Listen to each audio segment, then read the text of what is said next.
and we're going to give a moment for people to come in as the attendees number you'll see start going up. And we'll wait till 7 o'clock to get started. Okay. And Coach, when we have questions, so the participants will be able to type the questions in. The Q&A. Would you prefer to like me to stop you as you're going, or just wait till the end for questions?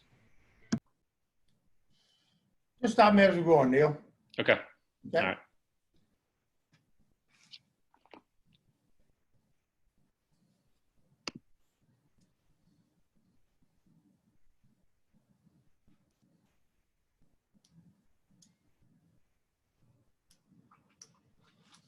Neil, you had a great year last year.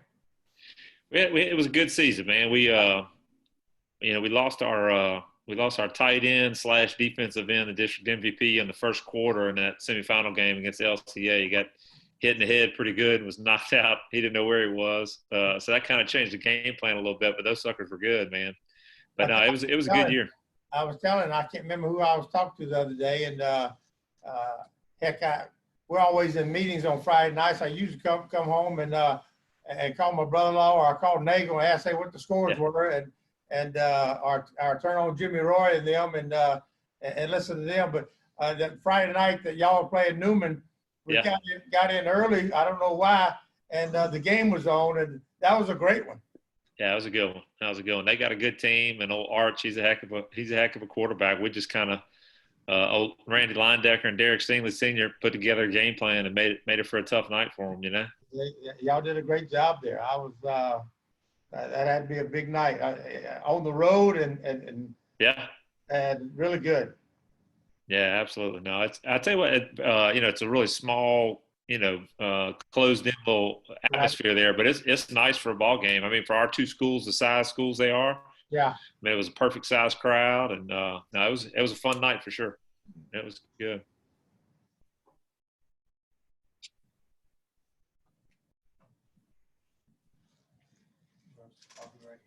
Okay. Thank you, buddy. Appreciate it.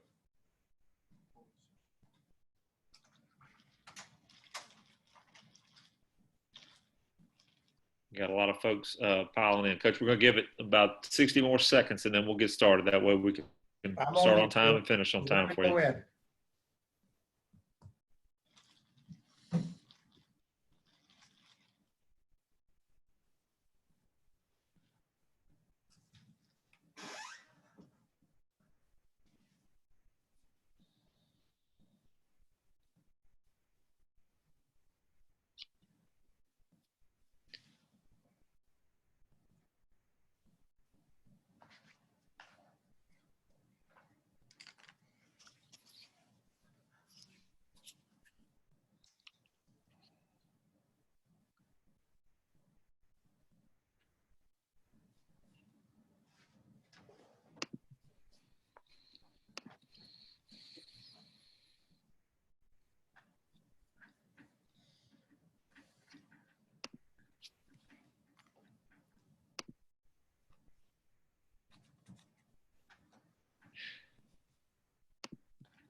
Coach Jimmy Roy sent a question. He wants to know what's in that cup. It's water, and I ain't supposed to be doing this either. There you go. Well, Coach, it's 7 o'clock. We're going to go ahead and get started. We'll have some people that'll join in as we go. Coaches, if you notice at the bottom of your screen, you got a chance to ask some questions in the Q&A portion. And as they come in, I'll feed them to Coach Ensminger so that he can answer. And we'll try to make sure it's relevant to what he's talking about at the time. And if not, I'll just wait till the end, and we'll open it up for questions. Guys, most of you folks know who's presenting tonight. You wouldn't be here if you didn't know who he was. But Coach Ensminger is a Louisiana man. He's a Baton Rouge man. He's a Tiger, and he's done a fantastic job leading this LSU offense. Most of you know he was a quarterback here in the late 70s, not the early 70s, but the late 70s for Coach Mack. And as a matter of fact, when he was the starting quarterback, they led the nation in offense. And, when he got the opportunity to become the offensive coordinator a few seasons ago, he picked right up where he left off, and they led the nation in offense. In 2016, Coach Ogeron took over as the interim head coach. He promoted Coach Ensminger to be the play caller. And the very first night, LSU went out and broke SEC records against Missouri. And I was going to share my screen here for a second. Coach is one of the most humble guys. He's going to deflect credit all the time. But they had a good young assistant that helped out last year, and a lot of people know the name Joe Brady. But Coach Ensminger is the man. He's the one that was calling the plays. He was the one that was working with Joe Burrow. And if you go back and look, this play right here, this is the first play of the 2016 Missouri game, backed up after a penalty on the -7, and he comes out and trips in the shotgun and going to throw stick slant. It's the same exact kind of stuff they were doing this year. Coach this year, of course, led the greatest offense in the history of college football, Heisman Trophy winner. Man, we're so excited to have Coach Ensminger share tonight, and I want to turn it over to you, Coach. Thank you, Neil. I appreciate it. And let me tell you, I appreciate all the praise and everything else, but it was a magical season. It really was, and it just all come to place. You've been there and done that, but everybody who came back, our team bought in. We had Thad Moss, who had a great year, who didn't even play the year before. We had Clyde Edwards, who had an outstanding year, and of course a couple of young receivers had outstanding years. But I tell you, the tribute is Coach Ogeron. It's about developing players, and that's what we do here. Every day we go out there, we get 30 minutes individual quarterbacks. Actually, because of special teams, we get about 50 minutes individual quarterbacks. But every position is trying to get better every day, fundamentally, and then the energy that he brings, and then the motivation that he brings, and then the effort that these young men gave us this year is unbelievable. And it's obviously you won a national championship. It's probably the greatest year of your life. But I'll say this: it was the best year of my life because we had a team that believed in team, and we had a team that just all bought into what we were doing. And football was everything to them, and we had no problems. You love coaching when you go to school and you get on the field and you're coaching, and you're not getting academic reports. You're not getting, hey, this young man missed curfew, or this young man did this, and we had none of it. So besides the accolades that all these guys got, besides winning a national championship, it was a great year to coach just because young men we coached. What we're going to do here is kind of set a schedule for you. I'm going to start off and literally tell you what our offensive philosophy is. And this is just what we tell the kids and everything else, and what our plans are for this offense from last year and again this year. Then we're going to go through a couple of fundamental quarterback fundamental drills that Coach Russ Callaway is going to take you through. And then, excuse me, we're going to take you through our best run for the year, some of the play action passes, some of the run tacks off of it. And then we're going to get into some of our drop back passing concepts. And specifically, we love throwing the ball down the field this year. And obviously we had receivers who go get it. And obviously we had a quarterback who was very accurate. And I want to show you some of them concepts. And we'll keep talking and answering questions until the time is over with. And Neil, you tell me to get off the darn Zoom, okay? So here we go.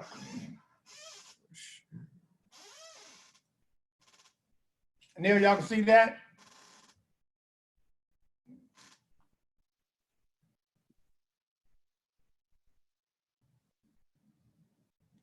We're good. Okay, that's what I need to know. All right.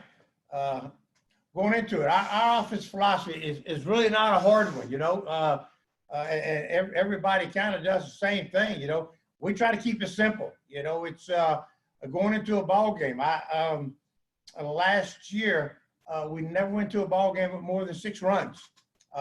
If you break down our offense and our runs and everything else, we're basically a duo team. We're basically an inside zone team. We're an ISO team. We have a little bit of quarterback reads, but we have run tags on most of our runs. We have play action pass off every run that we have. But I just don't believe, and this is not from this year, this is from years of experience or years of the past, whether I'm right or wrong. I don't think what defenses are doing nowadays and running multiple defensive fronts and coverages and everything else, that you can actually run 9 or 10 running plays and actually have time to practice it and execute it and perfect it versus all the defenses you're going to see. You're going to see an odd front. You're going to see an over front. You're going to see an under front. You're going to see a bear front. You're going to see man coverage. You're going to see quarter halves. You're going to see zero coverage. So, we try to keep it simple and we try to rep it, rep it as many times as we can versus each defense and each read that quarterback has to have to perfect that and know where he's going with the football. Keep it simple. We run a system with a limited number of schemes, execute perfection with the ability to add tags to control the extra defenders in the box. There's always one extra, whether you're 4 wides or whether you're 3 wides or whether whether you're 5-man protection, 6-man protection, 7-man protection, and somebody's trying to add on, the quarterback has to know who that is. The quarterback has to take care of that extra defender, and that's the reason that, hey, we do all of it. And we had a very good quarterback who understood the system and did a great job for us. The pass system designed to stretch the defenses vertically and horizontally, how they playing it, different defenses came out and wanted to play man to us. So, hey, they wanted to play man. We tried to stretch it. Stretch it vertically. They wanted to play zone. We tried to stretch it horizontally. So we didn't have a whole lot of passing scheme. We just did a lot of it out of a lot of different formations and moved our guys around and tried to find mismatches for Jamar Chase or Terrence Marshall or Justin Jefferson or Clyde Allaire or Thad Ball. So it's not that complicated, and we just try to rep it as many times as we can to perfect it. We will get our speed in space, and we're a spread offense with open formations. We can condense our offense, but when we condense our offense, we still threaten the field horizontally and vertically with our passing game, with our run action, with our play action passes, and our quick game. And I think that's the biggest thing that we do. Hey, we tell them, everyone eats. We go out there, myself, and even when Joe was here and Burrow, hey, I don't know where it's going. So you know what? Hey, it better be full speed. It better be exactly everything else. But he's going to make the decision to throw the football right here. Hey, expect the football. So when we practice and when we do run-throughs and we do 7-on-7, it's got to be full speed because I don't know where the ball is going. As I'm watching it upstairs, I know where it should be going, and it ain't always perfect. But that quarterback has to find a decision. We tell our quarterbacks, hey, you got the key to the car. Hey, I'm putting it in your hands. I'm going to try to put you in the best play I can put you in, but it's not going to be perfect. So, hey, let's have the answers to it. And so far, and last year was outstanding to do it, okay? We want to have the ability to score from anywhere on the field in a short amount of time. We did that this year, We tried to take what defense gave us. I think the best thing we did this year all year was throw the ball vertically, and I'm going to show you some of that and have the answers to where the blitz is coming from. Do I have the answer to it? On the run tag, do I have the answer to it? Changing the protection, do I have the answer to it? So I can't remember, but I know this for a fact from reading some of the stats after the game, which I don't do very often. Analysts give that to me. They tell me where we were, but we did a really good job of scoring quickly, and I think it's important that, defenses came out and ran different defenses against us that we haven't seen. And so we're trying to adjust to it up in the box and everything else. But I think the one thing that we did is kind of like, okay, whether it was Texas, whether it was Auburn, whether it was Georgia, whatever, is say, hey, you know what? Let's see if they can get it lined up if we can go fast. And so a lot of times we said, hey, to hell with it. You know what? I'm not going to let you do all that stuff. We're going to go fast and see if you can get lined up. And it benefited us. Apply pressure and attack, okay? Control and dictate the tempo. Everything should feel like warp. Everything should feel like warp speed. Whether it's a look over, whether it's a false cadence, whether it's a long cadence. Hey, we talked about get lined up. It should feel like warp. And it keeps the defenses from looking over to see it, or, hey, you better get lined up. You're not going to have time to look over. Are we fixing to throw the football downfield? Are we fixing to run the football? So everything has to feel like it's warp speed to try to keep the defense on their heels. Make defenses defend every blade of grass, okay? And that's it. You know, whether it's a run, whether a run tag, whether, hey, we're running this football, what if pressure comes from the field? Do you have the answer? What if pressure comes from the boundary? Do you have the answer? What if the seventh guy in the box is a nickel back, is a field safety, or is a boundary safety? Okay, how are they going to try? Defense are going to try to stop the run.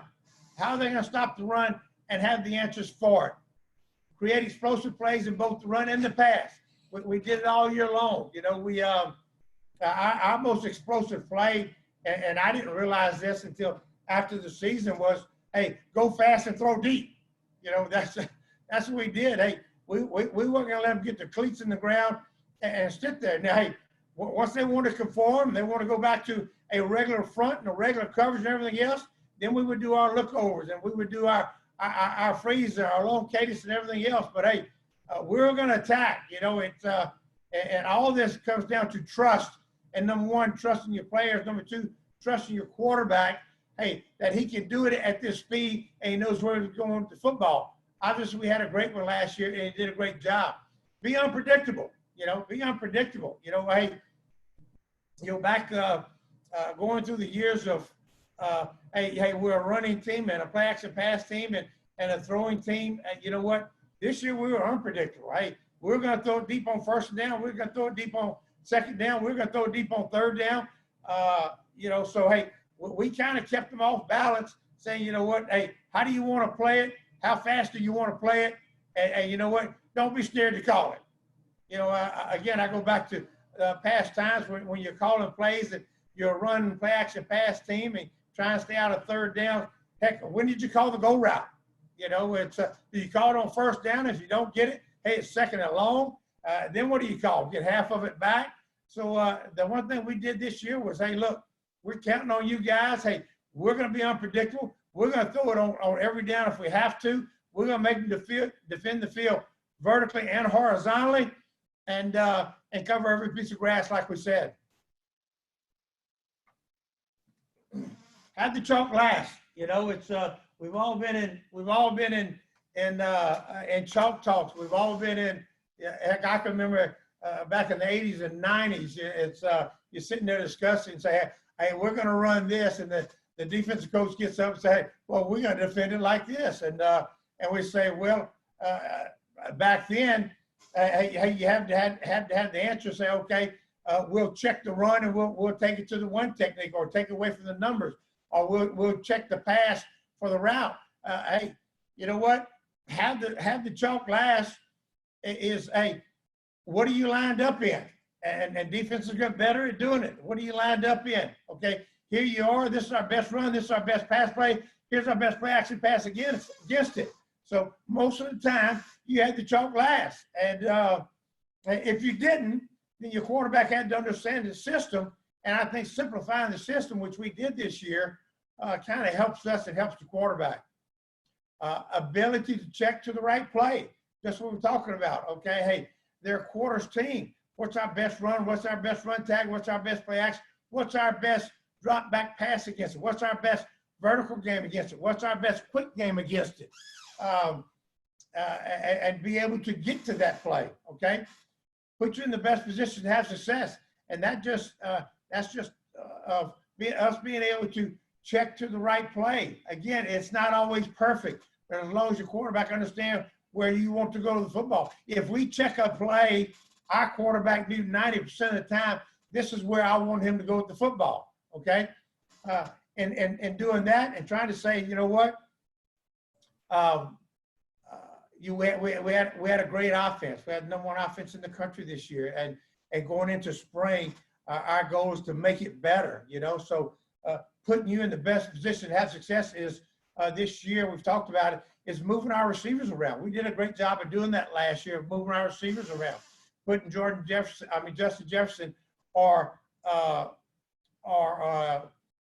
Terrence, or Jamar in the right position to have success. Looking for mismatches. And I think the way we're trying to expand this offense is moving those guys around even more. You know, I did an interview a couple weeks ago, and we talked about, okay, hey, you know, we can't line up Jamar Chase at X all the time and allow them to double team him, you know.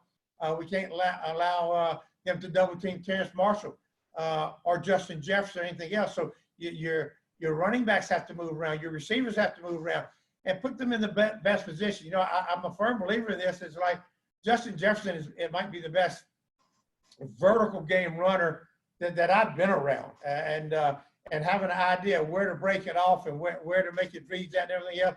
So you know what? Most of his catches was vertical game. You know, Jamar Chase is one of the best option game runners I've ever seen, as far as people trying to, hey, sit on him and say, look, we're going to take the inside away and we're going to take the outside away. So, hey, we have to put him in those positions. Terrence Marshall was great in the red zone. I think Terrence Marshall, because he missed a couple of games last year, would have had just as good a year as all the rest of them. So we have to move them around and make the defense see if they can match up with our best players. Protect the football. And I'm going to tell you this, it comes from the top. I'll say it right, it comes from the top. We work it every day. We drill it every day. We have a ball security period every day with every running back, every tight end, every receiver, every defensive back, every linebacker. We do a ball security drill every day. And hey, and it's big, and everybody in this room knows it. Hey, the team who doesn't turn the football over has a chance. You can read the stats on every Saturday morning, Sunday morning. And the first thing you got to go to is, hey, read the turnovers, okay? This team turned over 3 times. It's a pretty good chance they didn't win that football game, you know? But it is preached. It's the first thing that's said, well, maybe the second thing is said in Coach O's meeting. Every time we go to a meeting, it's the first thing as an offensive coach we talk about when we walk into our position meetings. The man who carries the ball carries the team. The man who carries the ball for LSU carries the state also. The man who carries the ball carries every alumni who went to this school, and it's emphasized to them. When do I have one hand on the ball? Ball's in the outside arm. On contact, we should have 2 hands on the ball at all times.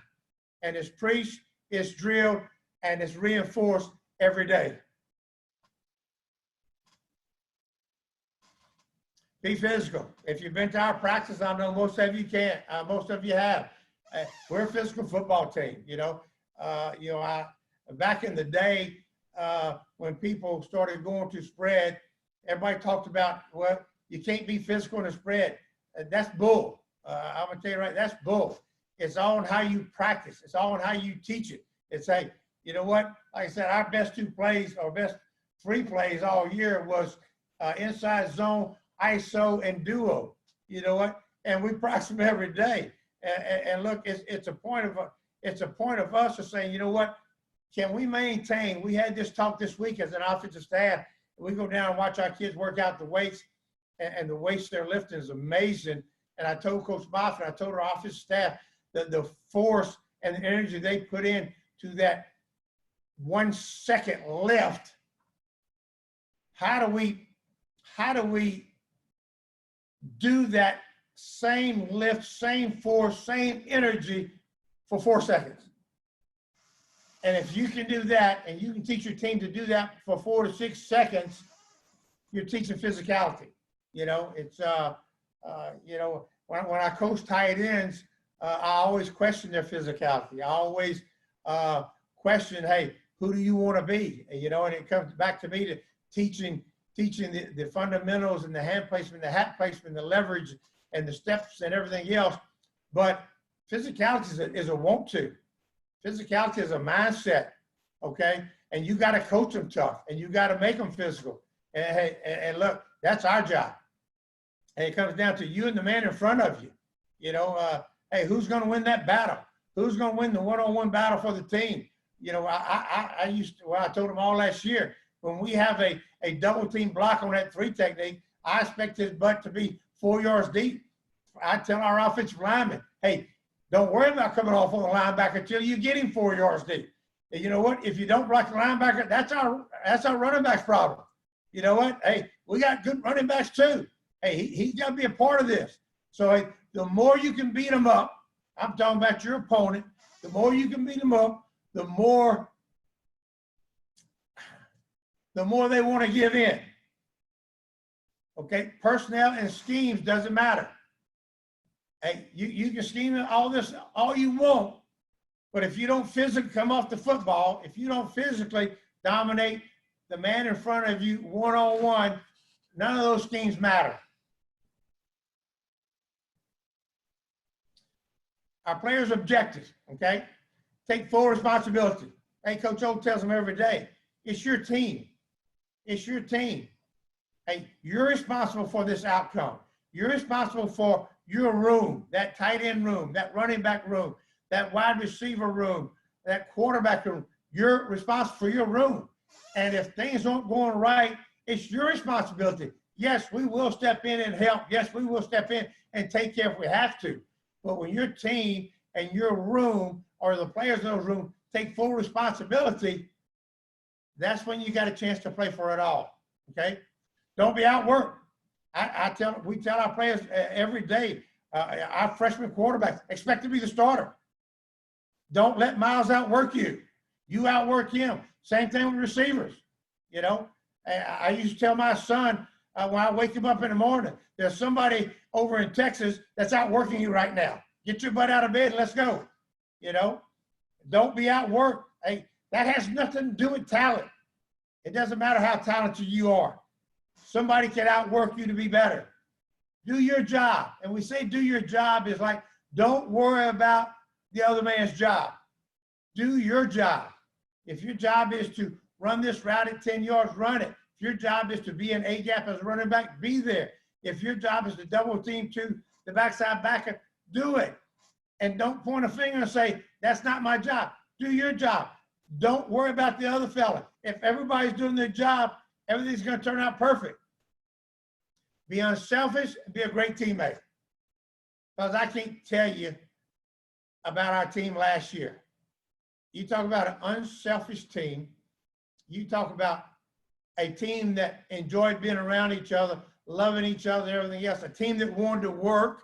I can't tell you how many times Coach O, myself, have come up to this office on Saturdays during the off season or in the summer, and our guys are out there running player-owned practice. They're out there throwing routes on air. They're out there doing 7-on-7, okay? Our older guys do that. Our older guys teach the younger guys. They're unselfish. Hey, they go out there and they teach them to be better. They teach them to be great, and they don't worry about them taking their place. They want their teammates to be great. Coach's objectives: put you in a position to be successful. We want to put them in the position to be successful. And all the objectives we talked about earlier, how we're going to teach it, is how we do it, okay? Be committed. We're committed to make them the best that they can be. You know, myself and Coach Callaway here, and we started kind of cross-reading some of the run tags last year. Well, heck, to do it, we had to come up to drills that would teach them how to do it. So be committed and evaluate everything that your position is doing and have a drill for it to make them better. Be great teachers. Be specific, okay? Be specific. Don't be vague in this. Hey, when we run tracks, when we run our inside zone going to the left, that right foot goes heel to toe to the left foot. That left foot should align with the outside foot of the left guard, leaving the A-gap open for the inside leg of the guard for that running back to get his read. If that left foot is closed off to the inside leg of the guard, then it closes the track off for the back to push him to the center gap. It can't happen. It has to be filmed, watched, and graded every day. And be specific, like I'm saying, that's just in our run tracks being specific. Our quarterbacks are taped every day. Their footwork, the running back, same thing. And you know what? It happened yesterday on Monday's individual and stuff, okay? Hey, we were closing off our running backs to the gap. Then your running back can't stress the linebacker enough to get the cut back or whatever the cut might be. Be very specific and be very demanding when you're teaching it. This was our goals this year, going into the last year, okay? Talk about 2019 top 10 scoring offenses, okay? We finished number 1, 48.4%. The record, 15-0, 100%. And you can see the teams that we beat right there. There's some great teams there. But you know what? That's our goal next year. You know, how do you walk into a room and say, hey, you know what? The media and everybody says you lost 9 offensive starters, so you're not going to be as good. I tell them, let's go beat that record. Hey, that's the standard right now. Let's go beat that record. Top 10 LSU scoring offenses. Define the moment and let the moment define you. 2019 scoring offense, number 1 in the country. 48.4 a game, 15-0, number 1 national. 2007, ranked number 1, 38.6 points per game. Went 12-2 and still won the national championship. 2013, you can see it, okay? Finished number 14 in the country, ended up 10-3, great record. Hey, to the Outback Bowl, okay? 2011, finished number 2 in the country, right there. 2011, 13-1, played in the national championship. So all the stats mean something. 2003, finished number 1 in the country, ranked number 1 in the country, 33.9 yards, points per game. National championship. So you know what? Hey, all you got to do is show the stats. Number 1, national championship. Number 1, national championship. Number 2 in the country. Number 1, national championships. That's our goal. That's your goal.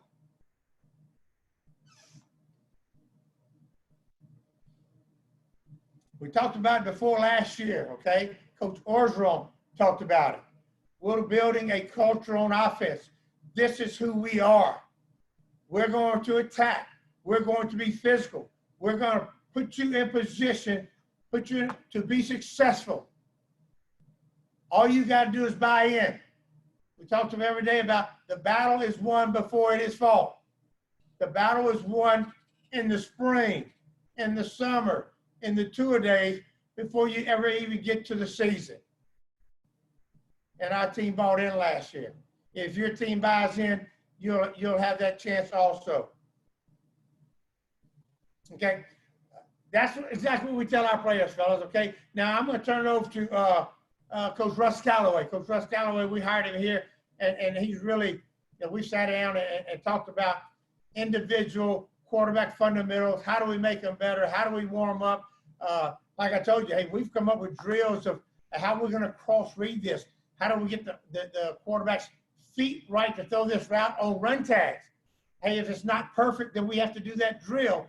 So, Coach, we hired Coach Calloway, and I hired Coach Calloway because I think he's one of the best I've ever seen at it. And if you listen to him, you'll agree. And he's going to take us through the warm-up routine for the quarterbacks. All right, going through it, starting with the warm-up routine, guys.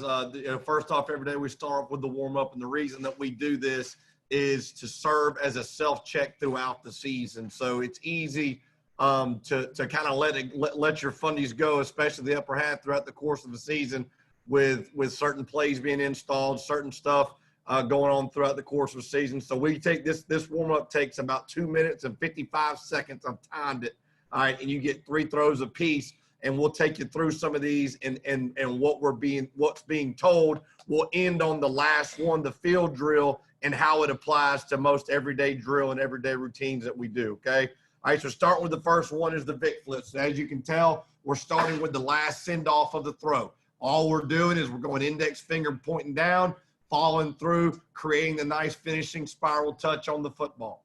Next one we do is tricep throws, okay? All these things are tools that can be used when your lower half is eliminated. So if my lower half's eliminated, how do I still deliver a successful football? All right, if I can only use my arm, what are my tools to be successful? And the first one is the Vic flip. The second one is the tricep throw. So if you eliminate everything from your lower half, which we'll get to here in just a second, which is the most important part, how do I still deliver a football? Well, what we tell them is we say, take that tricep and throw it to your target. left eye, right eye, left shoulder, right shoulder, aim small, miss small. If your tricep leads it, your index finger and hand will follow. Okay, then we'll go right knee. Reason we do right knee throws is to isolate the arm. All right, focus on holding the ball up, getting it up by our ear, shelving it to our 90-degree angle, getting it to the shelf, and then from there, we go tricep throw, Vic flip, index finger coming down. We're gradually progressing through our throw. Left knee right here, same deal. We're isolating the upper half. We're shelving it. As soon as I put it on the shelf, I'm taking my tricep and I'm Vic flipping it down. Next one, we'll do warm up both knees to a push-up. Okay, right here, again, this one is to work all of my momentum going towards my target. So if I'm aiming at the left eyeball, I want to get my momentum going in that direction, and I'm going to throw my tricep, and my hand and Vic flip will follow. Then we're going to go butt throws. This is a great evaluation drill for these guys. All right, it's also a good one to really work on just the motion. All right, I challenge to do this to get throughout the year to get a good self-check just on the little circle that's being created. It keeps it clean, it keeps it fresh, and it keeps it sharp throughout the year. So again, we're on our butt, tricep throw, Vic flip it down, arm isolation throw. Then we're going to work to a weight transition. Okay, weight transition is this, all right? So I'm getting used to my weight. I'm feeling where my weight is so I can control. Where's my weight? How much is on the inside part of my back foot, which is where it should be, and how much is going to be inside my core when I'm pushing and pulling. Okay, next one is going to be 6-inch step throws. In this position, what we teach is a 6-inch step. All right, a lot of people think the 6-inch step is going to be 6 inches, all right, from your base. All a 6-inch step is opening up your front toe. If you open up your front toe, that creates the 6-inch step to deliver the football. And all I want to do is open up my front hip. And how do I do that? Is I take my toe and I point it directly where it needs to go. Big coaching point on your 6-inch step is to land on your toe. Don't land on your heel. If I land on my heel, what I have done is I've locked my front leg out, and now the ball will die. If I land on my toe, I have created a shock absorber with my front knee so I can give a little bit of knee bend right there. From that point, I will shelf it, tricep throw, Vic flip it down. Then we're going to go crossover load.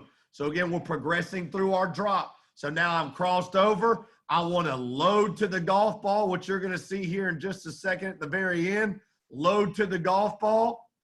As soon as I get my back cleats in the ground on the inside part of my back foot, I want to put it on the shelf, and I want to open my front hip with my 6-inch step so I can create the momentum and the force getting to my target.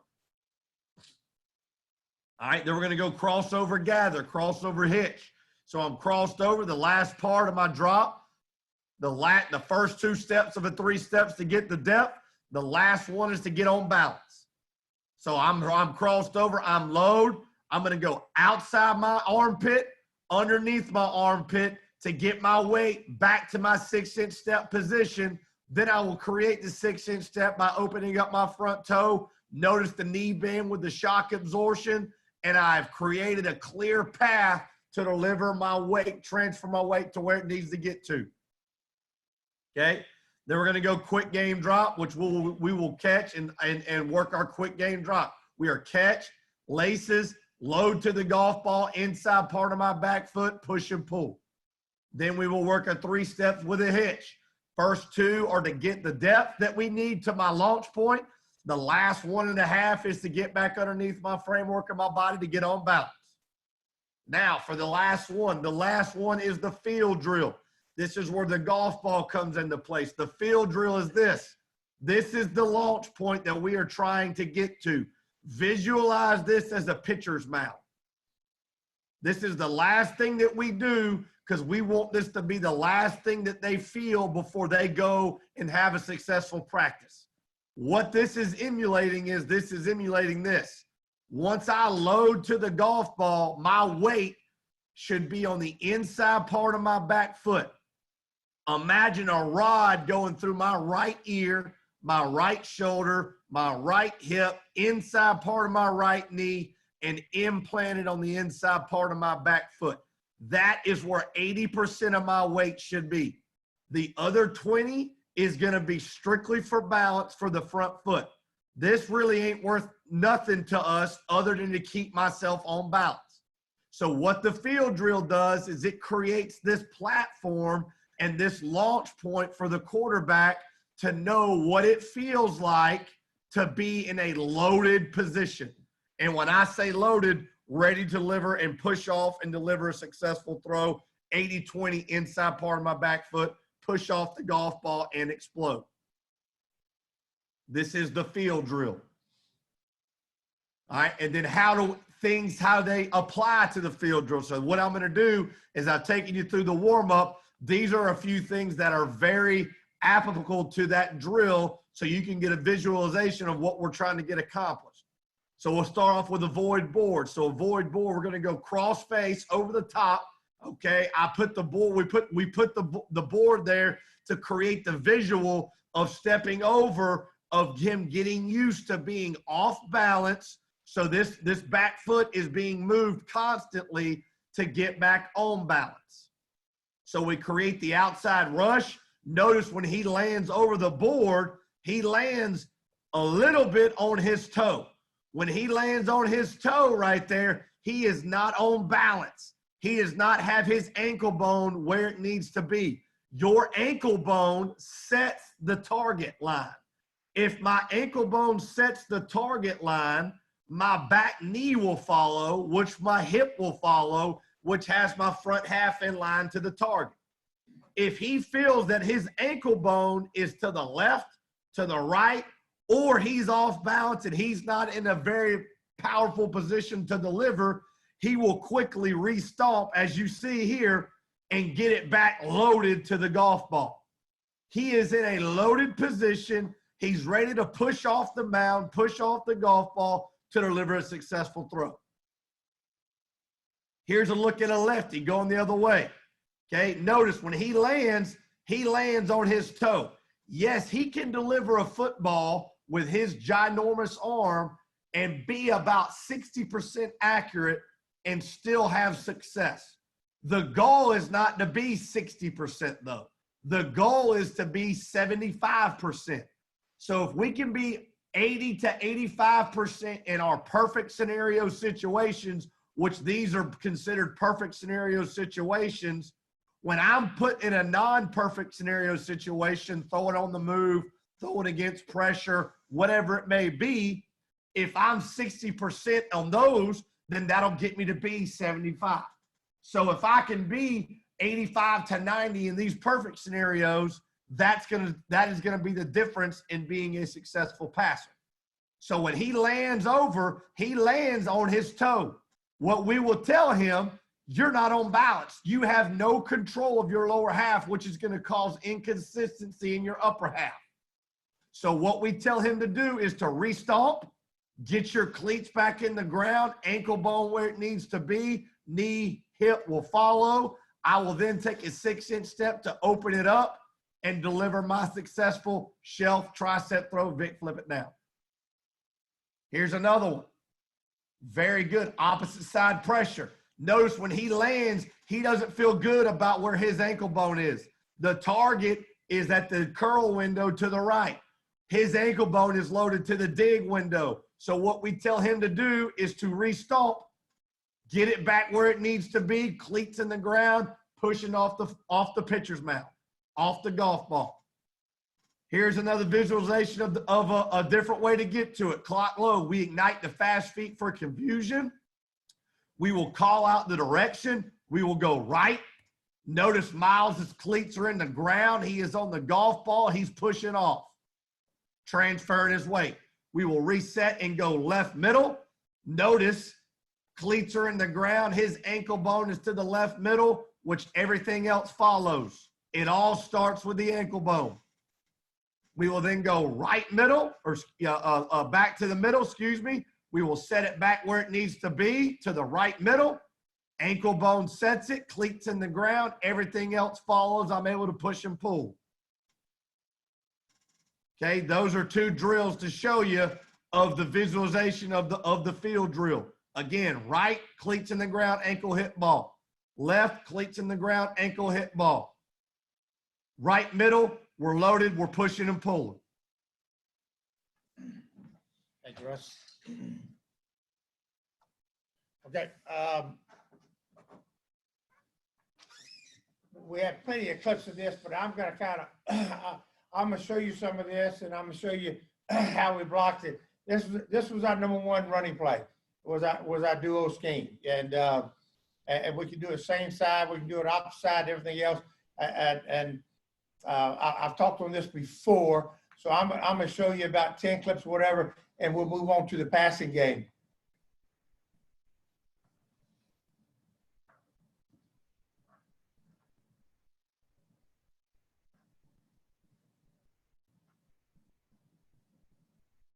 Take the drawings out. Okay.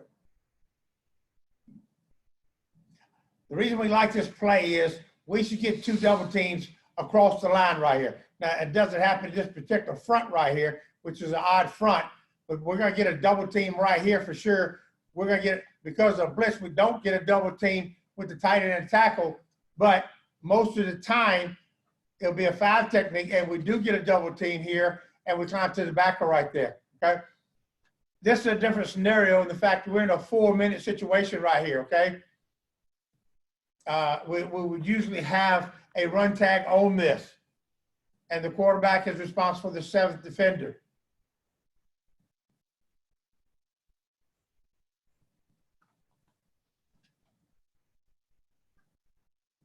So right here, we're going to get a man-man hit. We're going to get a double team here. Unless it's blitz, okay, we're going to get a double team here. So we're going to get movement at 2 points is the reason we love this play right here. Now, the guy blitz, we had to come off and everything else. Quarterback is responsible for this guy right here, okay? Hey, that guy will coming down here and take the running back. He'd keep it. Now, again, in other sets and other formations, the quarterback would read this guy, and we would have a run tag to take care of that guy.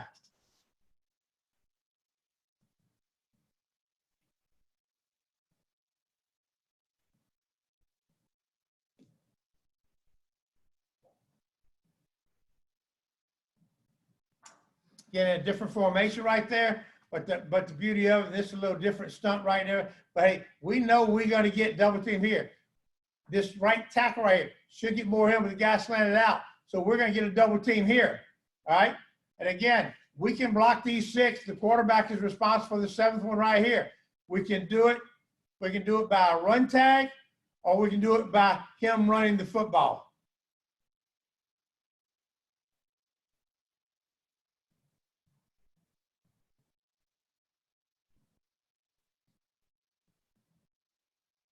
Again, we're going to get movement here, right? They slanted into it. Hey, and look, they squeezed it off, did a good job. And Sadiq did enough job to get him around the corner right there. Okay, but we're going to get double teams. We're going to get push off the football. Again, this tackle needs to be a little slower right here and try to get a piece of him and climb to the linebacker. The quarterback will take care of this one.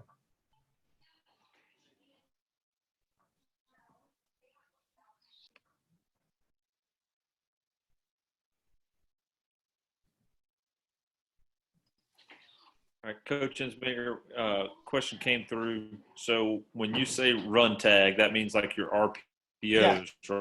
Right? Yeah.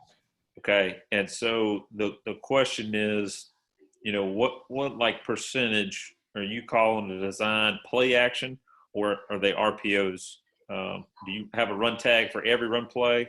You know, maybe talk about the difference between the play action and RPO. We do. And I'll say, I'm looking at the board right now. We have 3 different schemes in the fact that, hey, one's a run tag, and usually on every, I won't say every, half our runs is always have a run tag on it to take care of the 7th defender.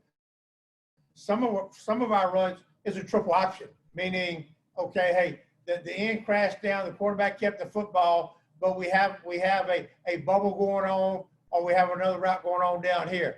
But unless it's a 4-minute deal, on probably half our running plays, we'll always have a run tag on it.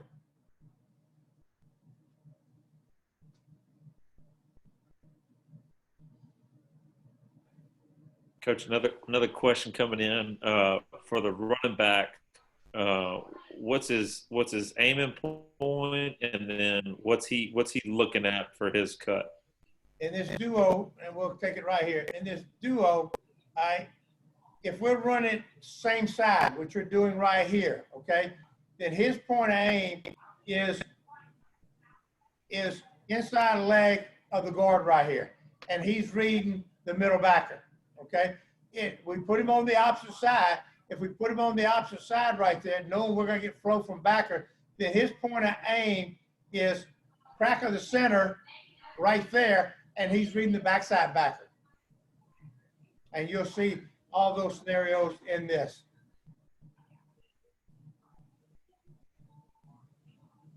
So we get a great double team right here.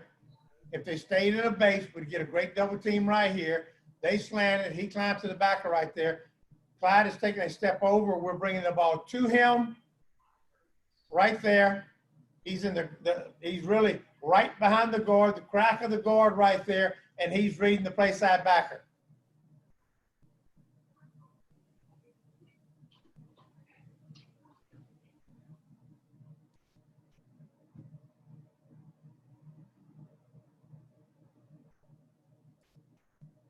All right, here we go, okay?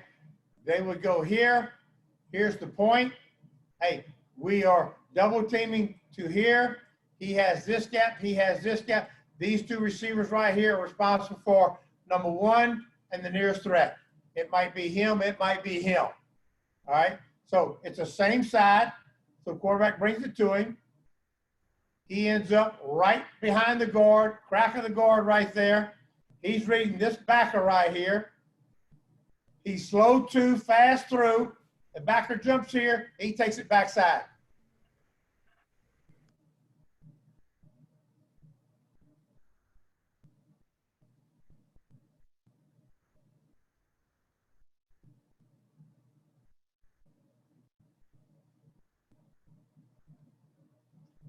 Again, it's the same side. He ends up right behind the guard. He's reading play side backer. Backer shuffles this way.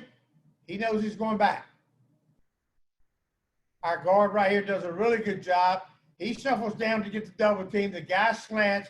He works back out to help the tight end, or to help him more, and then climbs to the backer. These two receivers are responsible for the point and whoever's the nearest threat, whether it's a safety or a corner.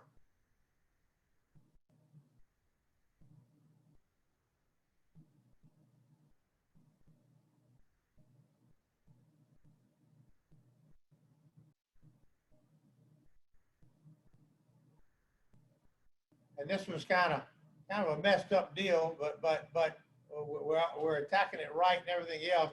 It's just a lot of movement, and because of this play, we do get a lot of movement, okay? And because of the movement, then we have to decide, hey, we need to go to our zone concepts. We need to go to our inside zone or outside zone when we start to get a lot of movement right here, okay? So hey, these two are fixed the double team here to here. He's working here. He's working there. These two are working inside. He slants. He should climb to here. These two are responsible for the two threats outside. This guy basically ran himself out of it.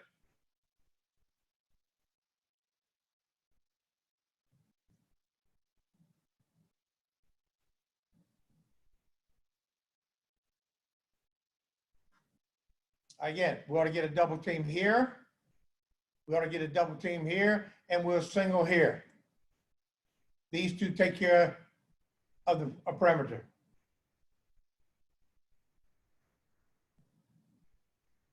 It's the same size, so he's reading here. To be honest with you, he should have kept this thing right here.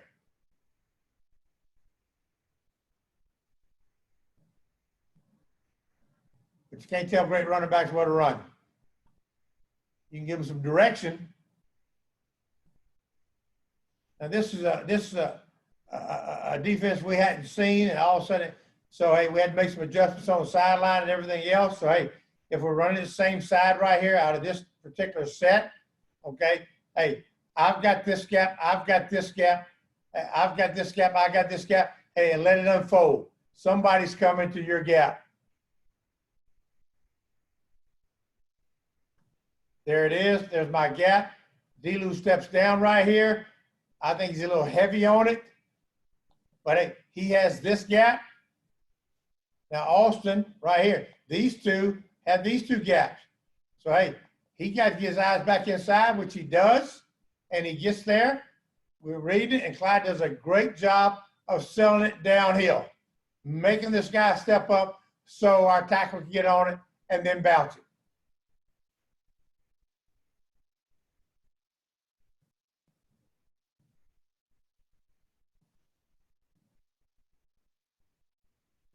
Again, this is a lot of movement, and I'll try to get you to a better one, okay? Hey, basically in the third quarter, they got out of that defense and went to a base defense. So we got a chance now, again, what we talked about. Let's get movement here, and we needed to against these guys. Double team here, get movement, same side, bring it to him. He's right behind the guard. He's reading play side backer, and Clyde does a great job of getting in the hole right there. This guy squats in the hole, and he bounces it.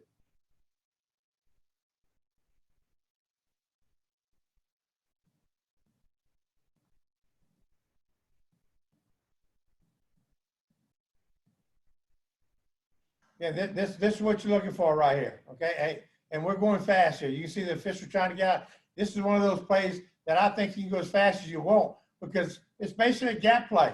It's a power, no pull. Hey, I'm going to step down to my gap, and we're going to double team. We get great movement here. We get a great double team here. I mean, we got them 4 yards off the ball right there. Great job by our tight end. We're reading play side backer. He steps up in the hole. Clyde does a great job of getting his cleats to the line of scrimmage and then make the cut.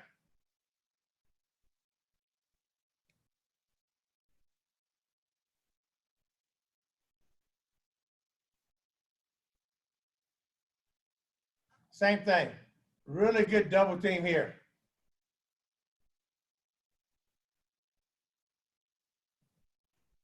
Really good pad level, really good mesh, really good double team right there.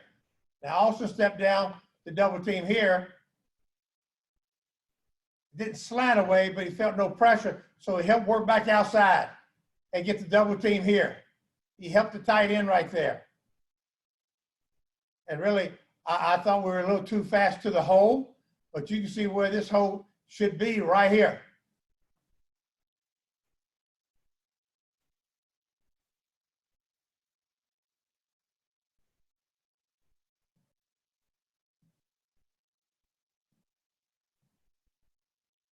Again, you can see the defense. This is a play that you can go fast on because, hey, it's gap. So, hey, I got those two. We should be doubling here. We should be doubling there right there. These two take care of the perimeter right there. They're still looking for the call, what to line up in. Let's go.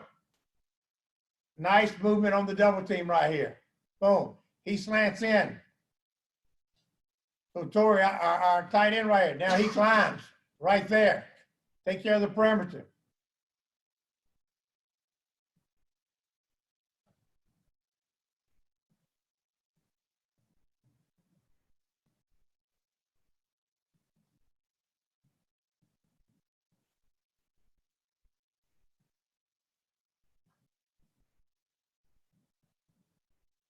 Nice double team right here. Nice double team right here. We're going to get movement there. Nice job by the tight end. These two are responsible for those two.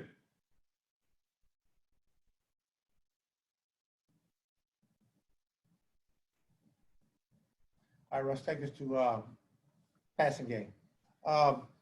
I was going to show you some RPOs. We kind of showed that in the clinic in the spring. So I'm going to bypass and go to a couple of our passing concepts. If you, Neil, if anybody has a question about that play right now, please tell me, or we can move on. Coach, I think we're good right now as far as questions go. You can Okay. go to the bench route. We're going to go to our routes right here. This is our bench route, which is a play that our quarterback really likes, okay? And basically it's basically we call it bench route because everything goes to the bench. Everything comes the same side, okay? We have a corner route here. We have an arrow route by the running back. We have a spray dig by the tight end. We have a shallow route by the F. Then we have an under route, which is a 5-yard vertical, horizontal down the line right there. We like this route, quarterbacks like this route, and we like this route to go fast because it's a straight progression read, meaning, hey, set hut, hey, all I got to do is, hey, I'm alert the corner. Okay, if it's one-on-one and he gets a great release, I'm going there, okay? If not, hey, I'm going to the tailback. The halfback's coming out in the flat. Does the linebacker take it? Fine. Then I'm looking for the shallow route. He displaced and went to the arrow, so, hey, we can replace him with the shallow route. Okay, the backside backer right here, he displaces and takes a shallow route. Then we're looking for the dig. And if not, the fifth progression is to the under. And yes, you'll see it on film here. We have gotten to the under.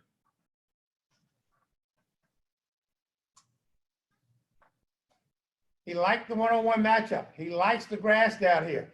I'm one-on-one. I got a great receiver right here. One-on-one with a defensive back. I'm going to it.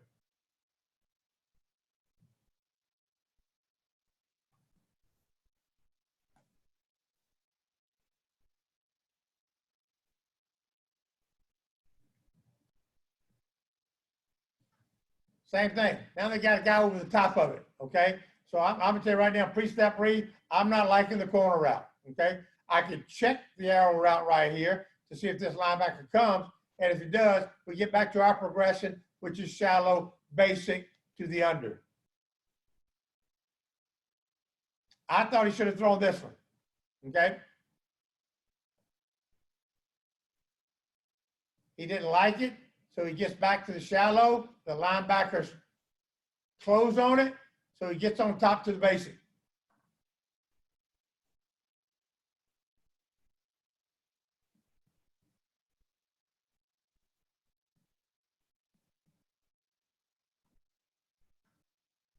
All right, he sees the guy roll. He likes the grass. Hey, there's a void area right here. There's a void. Knowing I got an arrow route, there's a void area. All right, he keeps the corner now. No, hey, I want to throw the corner. Keeps the guy up, gets to the corner route.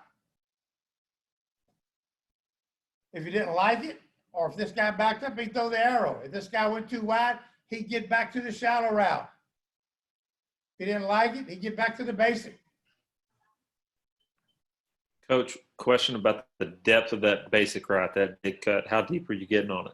12 yards. 12 yards. Yes.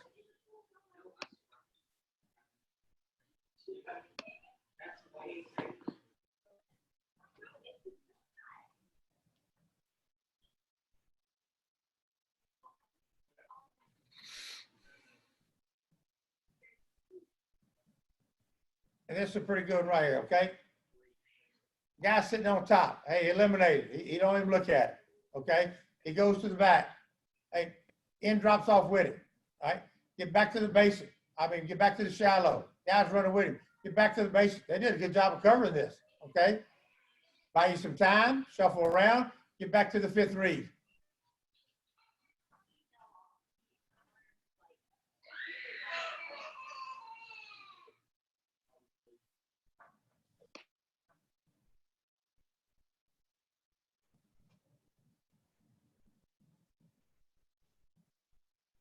Corner gets held up. Arrow gets held up.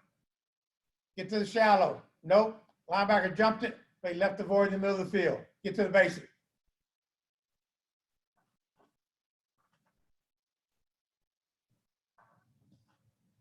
And the beauty of this route and the beauty of this concept, like I said, it's a straight progressive read for the quarterback. But you can see we've hit every player on this field right here. You can see we're in different formation. You can see that, hey, Clyde's sitting down here running the under route.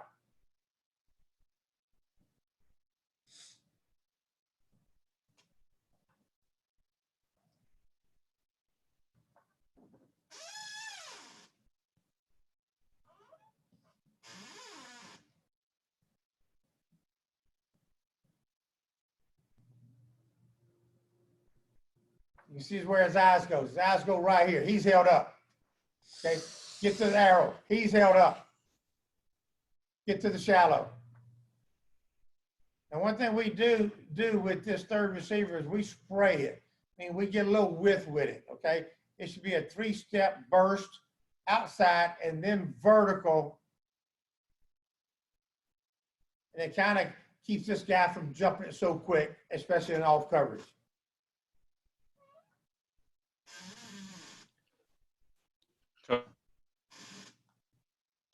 Receiver, do you give him specifics about his release? Does he have to go outside to just take the easiest release? On which one? The single receiver running the corner route. Okay.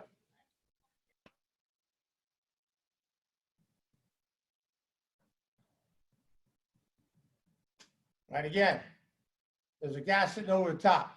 Probably eliminated that guy, okay? But he still checked his arrow out. They screwed it up. They blissed it. Nobody's left on the back. And the beauty of it is where the quarterback's eyes go. He stays in progression. He gets the ball to him, and we're up the field. If not, he gets to the shallow route. If not, get to the basic, to the under. Coach, another question came through. Is there anything in particular you're looking at from the defense to call bench? No, to be honest with you, we have, and there's some different schemes off of it, but this is a fastball play for us. A straight progression play where the quarterback knows where his eyes are going. We try to go fast on this play.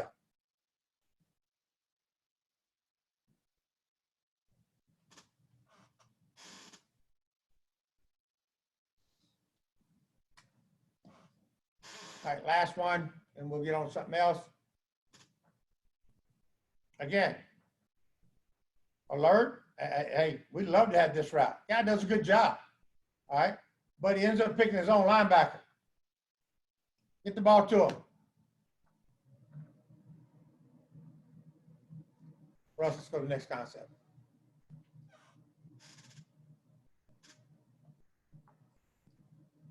All right, what we talked about is what we did a good job of, okay, and our receivers did a great job of, and our quarterbacks did a great job, is we're going to throw the ball deep. And I told you earlier that, you know, our most successful play, our most efficient play was go fast and throw the ball deep, okay? This Travolta right here is nothing but go routes. We can do it at a lot of different ways. We can do it with 6-man protection. We can do it off a play action pass. We can do it off flash protection and getting every receiver out. But, hey, it is go route, middle read for the inside receiver right here. And then, hey, we can include the tight end and the running back in the scheme, or we can play action pass this route to get the linebackers to step up. You'll see all of it. We can play action pass this route right here, which is go, middle read with a bender right there, or he can take the middle of the field right there. And all we're trying to do is get linebackers to step up, whatever, and then we still have check downs with our flash read and with our tight end running a drag route.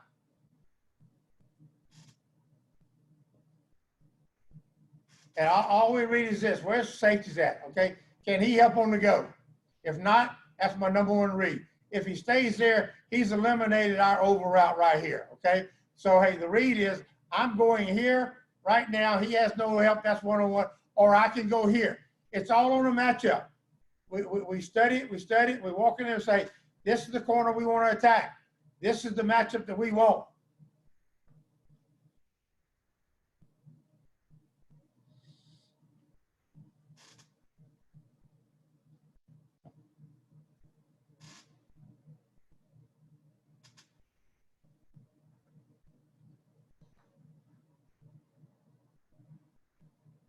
Same thing, play action pass. Taking a wide play. We even get a chip with our tight end right here to help our tackle out. We're reading this safety. He rolls to the middle. That's the matchup we want.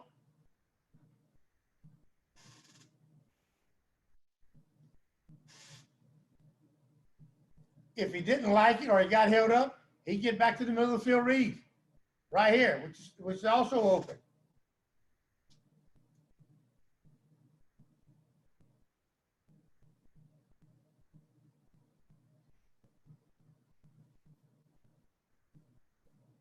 All right, we know right now, as soon as this safety did this, came to double this guy right here, we go from 1 to 2 to check down. I'm surprised, but he didn't throw this one right here. But, you know, it's kind of like, hey, I like that matchup. But he faked it. It's a great play action pass right here. And we got 7-man protection. We got linebackers stepping up right here. So, hey, he sees the safety roll. It's eliminated right here. He goes 1 to 2.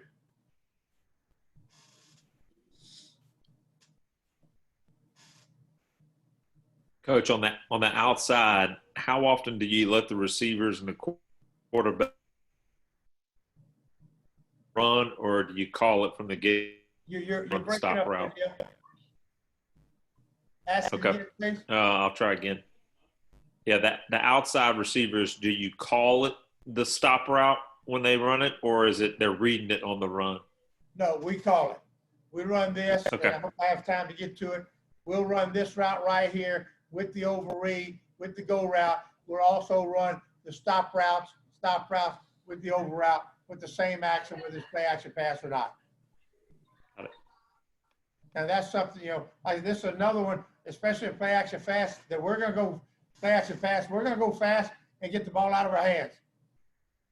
I don't care. I've told quarterback, I don't care if they send 8. We're not taking a sack on the go route.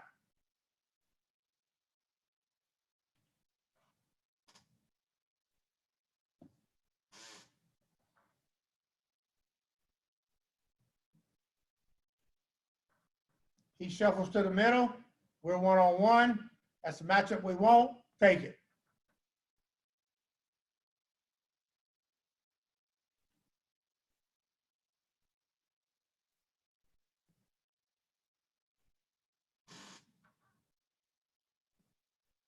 And again, we do have a check down. I just put it on there to show you, hey, okay, they bail, they play quarters. Guy does a great job of taking the deep over route right here, but somebody's got to take the check down.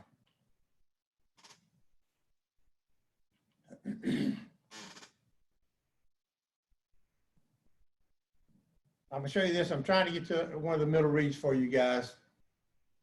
Again, another one. We're going fast. They're not set. They're not set. Play action. And this is something, look, we throw go routes every day, all right? And we throw back shoulder throws every day. And it's something you got to work on.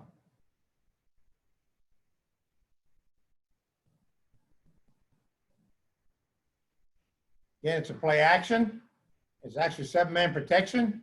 We got our one-on-ones. We got one-on-ones. We want to throw the ball deep.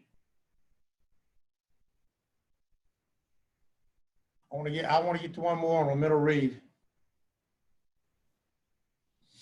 I think this is it right here. Good. Right there. This guy stayed over here. He saw the bail right there. Get to your middle read.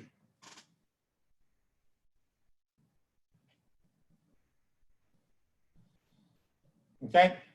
The next one we only got a few minutes. Neil, you want me to take questions or you want me to show you this clip? So, Coach, there was one question on the bench route that popped up right as you were wrapping up. Do you ever use that, the 3 receiver side, you know, with everybody coming under like that drive concept? Do you ever use that as a tag to another concept? Or will you do that out of empty, or is it almost always in that 2-by-1 set? No, we do it out of empty. We do it out of every set. And there is a there's a concept that we use that we call escape, to where the shallow route will run like a shallow, will still run the basic right there, and he'll plant his foot out 7 steps and come right back out. That makes sense, Neil? Okay. Okay. I think so. I think so. We've got a few minutes left, and like I said, hey, our whole season was vertical game. Vertical game. All right. We got the vertical game. We got 4 verts. Go route, over.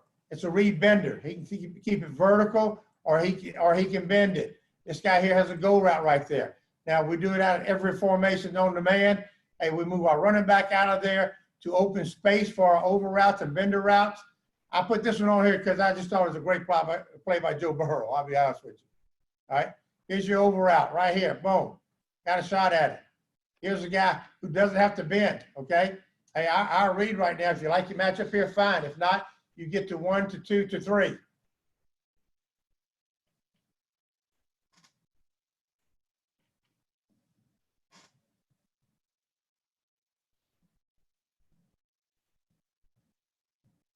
Again, we get them out of there.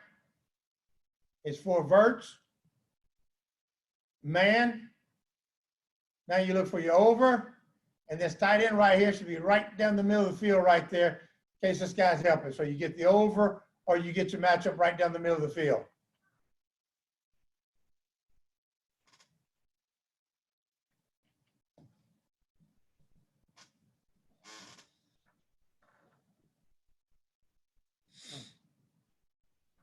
A little wrinkle to it.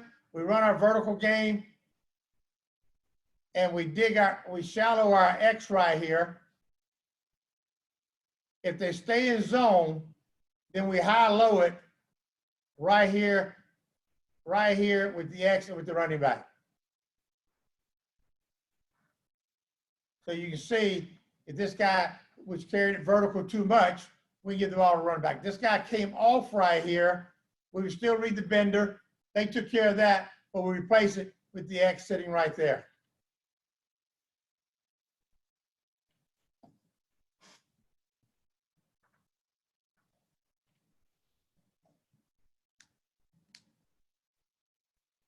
This was the play of the game. I had to show it, probably the last one I showed right here. Hey, the only thing we did different right here is we went from 5-man protection to 6-man protection to pick up the blitz right here. Clyde does a great job. Joe does a great job. So, hey, we got a go route. He's bailing. He's bailing. So we get away from it. We get right back inside to our over route. And if he don't win, we get back inside to our bender right here.